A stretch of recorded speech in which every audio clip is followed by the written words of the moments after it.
The main reason why you have to build muscle now is so that you could maintain it going into your later years, because as I age, as I get older, I know it will be harder for me to build muscle, to build these habits and routines that will carry me into my 60s, 80s, and possibly 100s. Before I got a gym membership, I felt like I was only operating at 40% capacity. It's something that I knew deep down inside I couldn't respect, because I wasn't being true to myself. I wasn't honest with myself. It made me feel like a fraud. And also, when I saw other people that were in really good shape, I felt uncomfortable, because I knew what it was like to be in shape. I also know what it feels like to be out of shape. To be out of shape, it doesn't feel good.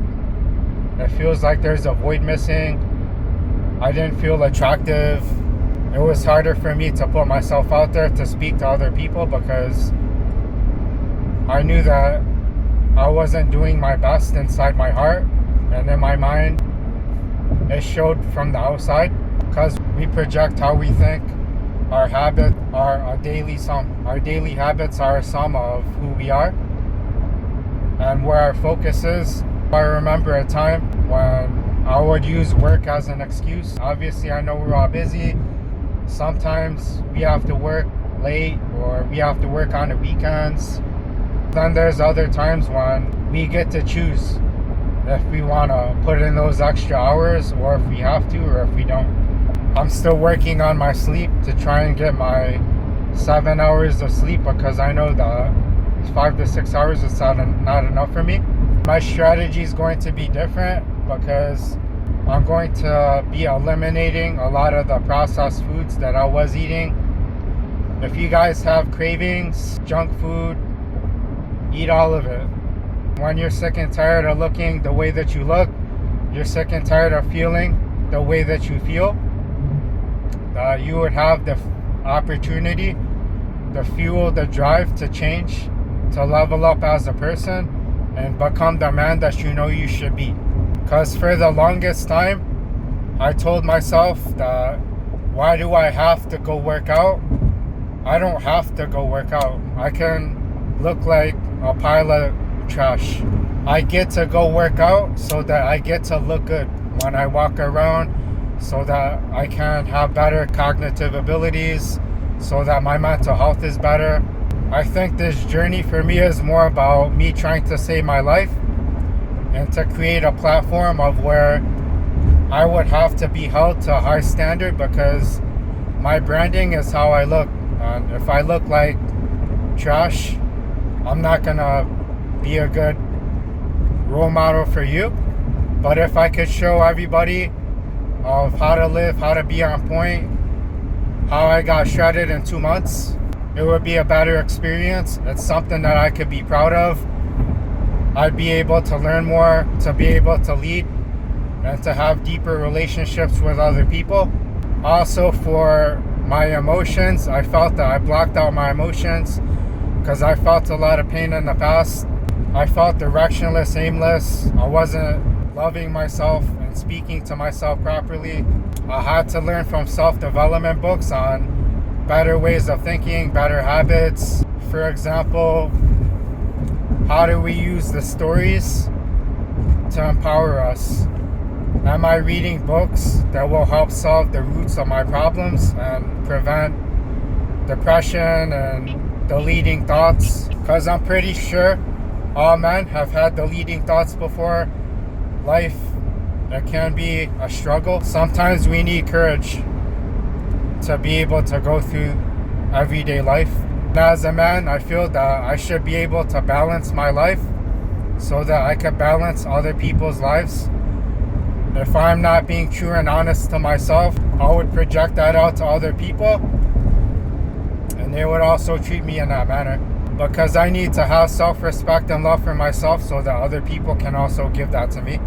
I know that if I'm not on point and I'm around other people, I can't help them be on point, because deep down inside, I would know that I'm not doing my best, I'm not disciplined, versus If I got to the gym at 5:30, I woke up a little late.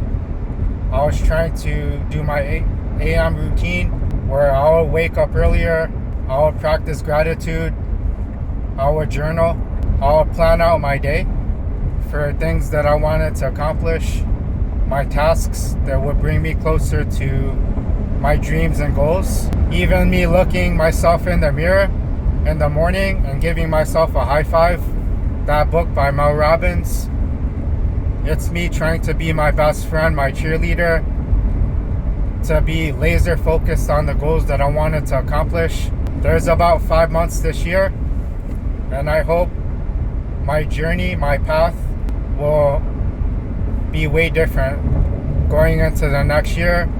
We'll see how it goes. I said that I would be successful and I would be the top 10%. If I said it, I need to keep my word to myself because it's one of the most important things that I can do for myself, because there were times when I would be depending on other people and I would just feel let down because maybe they didn't keep their word. I need to keep my word to myself, because if I don't keep my word to myself, who will keep their word to me? I have to do it for me. It comes inside first, it doesn't come outside. That's why journaling, it can be important, because it's like a puzzle where I'm writing down all of my thoughts and I'm compiling them into more complete trains of thought. It's like you guys are writing a book. If you asked me if I like to read or journal or speak in the past, I would say no. That's why my life, it sucked. It wasn't that good.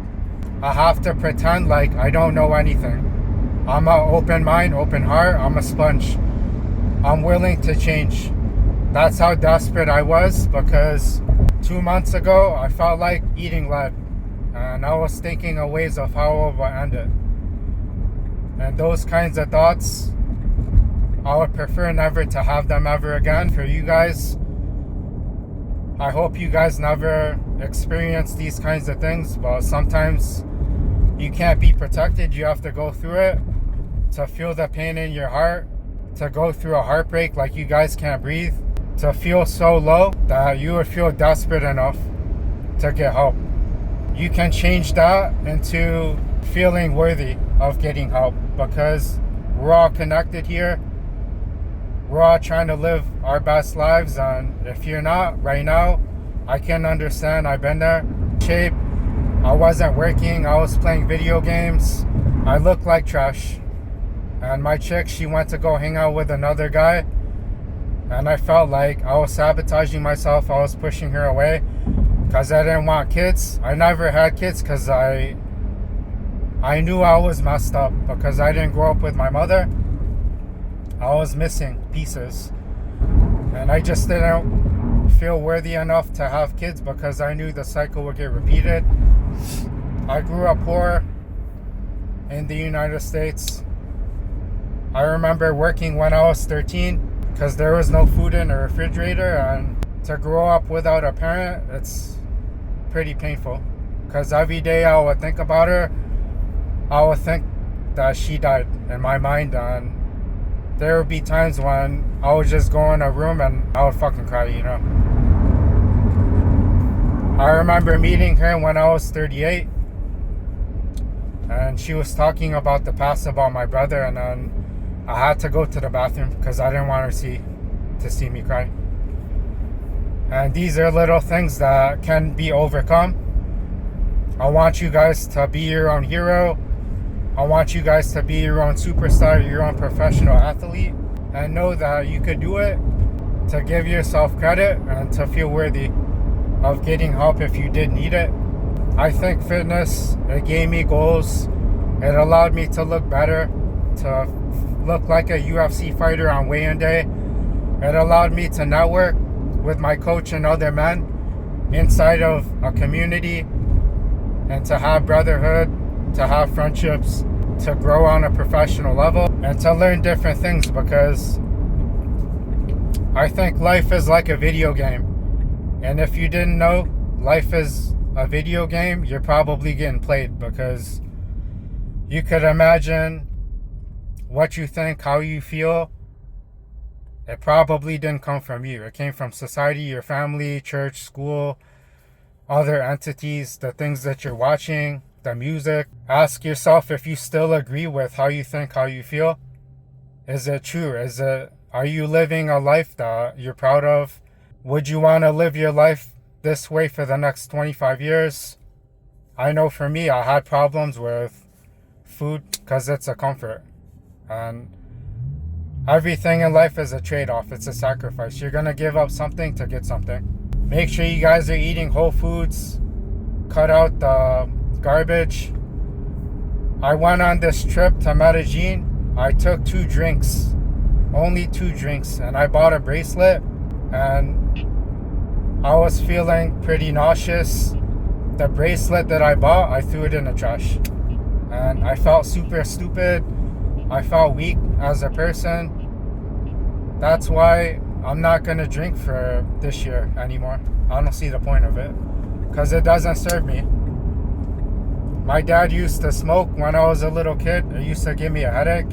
Whatever vices that you have, does it serve you? If you're consuming corn, does it serve you?